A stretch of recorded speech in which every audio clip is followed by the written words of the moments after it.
Hey, good evening, class. This is John. Hope you're doing well. First of all, great job today with your first class and your presentations.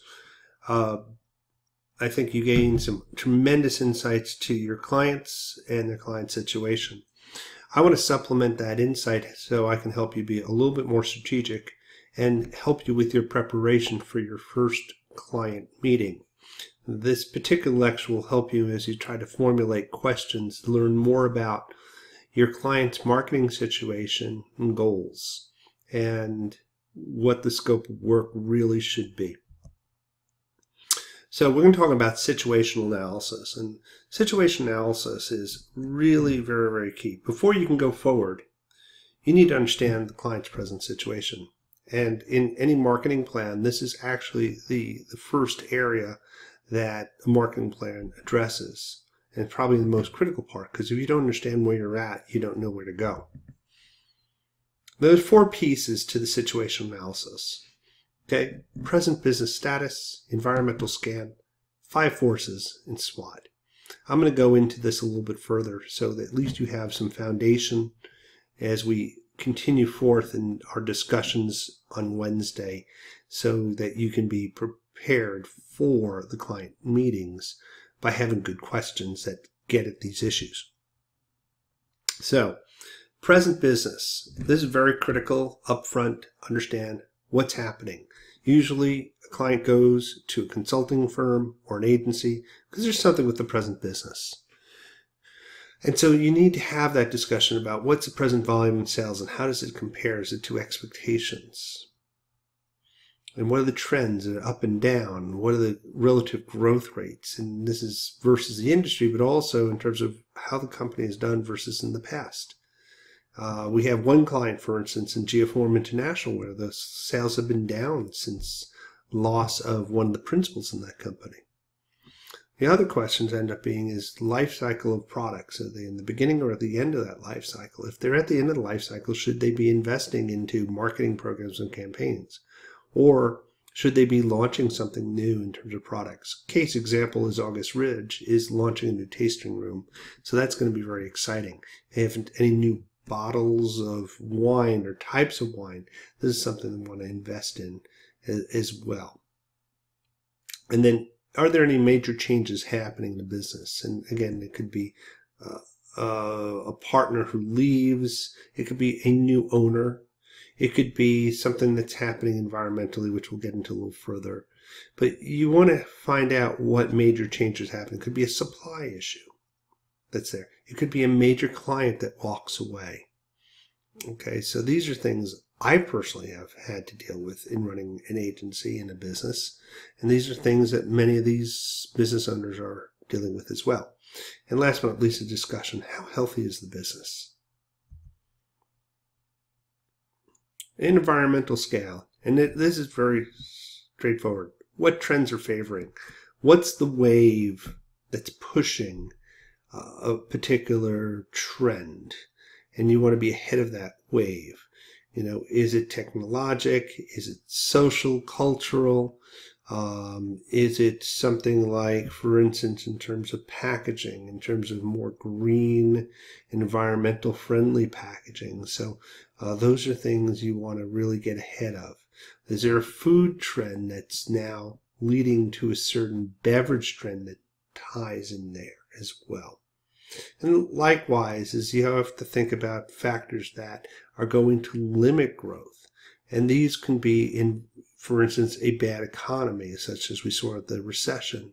It could also be in terms of regulatory changes that, particularly in California, can occur. So those are things that you need to think about in your environment.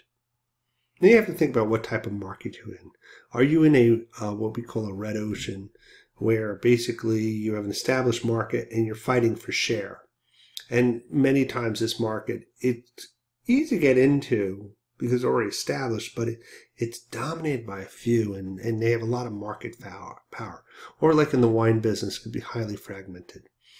Or it can be a whole brand new ocean. You're bringing new technology, you're developing the customer and the customer following, you're developing market, total blue ocean. You might get a few early adopters in your first year, but you're not necessarily going to see your growth until year 3 or 4. So you may have what we call a hockey stick growth curve. And then there's a resegment market where it's a play off of the established market, but it's where you've now created a niche and you've segmented the market based on price or a particular customer type. This is where disruptive markets come into play, where you look at particular customers that had not been addressed by the established players, and you basically resegment the offering, and it could be an offering at a lower price. A very good example of this is Southwest was a regional carrier, and today it continues to be one of the most successful airline businesses out there. And then there's, last but not least, a clone market, where you have an established market, say here in the US, but you take that market and that market model to another continent, to Africa or to Europe or to Asia. Then we get into a concept called Porter's 5 Forces, and this is a concept that was developed by Michael Porter from Harvard Business School. And he's probably one of the most well-recognized thought leaders relative to strategy. But I like to have this in a brand plan. I like to have this situational analysis because it really gives you a sense of different things a business should be thinking across all aspects of the business. And those are not just the rivalry among competitors that they're competing with in the environment. You know, if you're in the wine business, you have 250 other competitors that you're competing against unless you segment to a specific niche area that's there. But you have to worry about new entrants into that marketplace that's there. And then the bargaining power of your suppliers, such as if you're in the wine business, your growers, it could be even, you know, the companies that are set up to process the grapes, versus if you do not have your own processing facility. It could be your bottling line company that is there. So you have this supplier power that you have to deal with that affects your cost of goods, and it could affect your product getting out in time to the marketplace.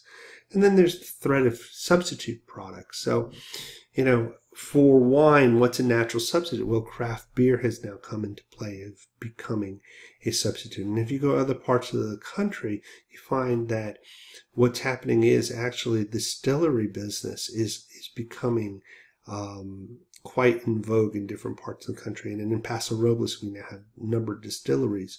So those are substitute products to the wine product. In fact, one of the things that I found very striking was that in San Luis Obispo and Paso Robles, with the passage of the legalization of marijuana law, that both cities basically would not give any license out for a dispensary there.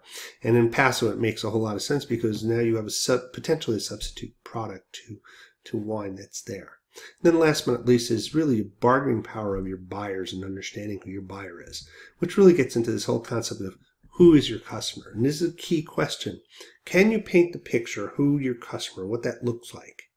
And that's very, very important from understanding how you build your value proposition, what the needs of that customer is going to be, a pain or a gain, but who does that customer look like? But also it helps when you get into your marketing communications, where you're actually tailoring your communications towards that particular customer. So archetype will get into things like your age, your description, your demands. You really paint a picture of this individual. So I think it's a very key customer type that we need to have a sense of. And you may find that the customer for August Ridge may be different from customer at San Marcos Creek, who may be different from the Rock and R customer. And along those lines is, you need to ask a question, what job are you fulfilling for that customer? What business are you in? And, you know, a guy in a wine business will say, well, I'm in the business of, you know, I'm selling wine. Well, there's more than selling wine. You're selling, you know, good time. In a Rock and R's case with the new product line, it may be about selling what we call affinity, okay, which is a feeling of community and belongingness. People buy products because of that, because they want to be a part of that. That's why swag moves so much with following rock and rollers, or if you look at in NFL teams, it's about affinity. So that's a different value proposition than buying a wine. Quality is also a very important value proposition, probably in terms of wine is that, and in terms of variability, in terms of flavor profiles, because of the differences that we have in terms of flavor profiles in food, and we can talk about that later on. But at the end of the day, it's about what job are you trying to fulfill? Okay, are you trying to relieve a pain, solve a problem, or create a gain? Last but not least is the good old SWOT analysis. Strengths, weaknesses, opportunity, and threats. And the strengths and weaknesses deal with your internal factors, and then your environmental factors being the opportunity and threats. But what I like about this matrix versus your traditional 2x2 SWOT is that it gets you starting to think about not just the factors and the opportunities, but strategies that you would use to be able to leverage opportunities or prevent threats with your strengths, and with your weaknesses, lever opportunities to minimize your weaknesses or to minimize dangers of threats when you have weaknesses. So I think these are a valuable matrix. So part of your discussion and output for your discussion should be able to give you these different pieces that give you a wonderful situational analysis. And with that situation analysis, you can then embark on saying, okay, these are the strategies we need to move forward. And I know with several of the clients who are looking for marketing plans, this is going to be very, very critical. Okay, anyway, I'm going to sign off on this mini lecture. I'll be back to talk about marketing funnels in a few minutes.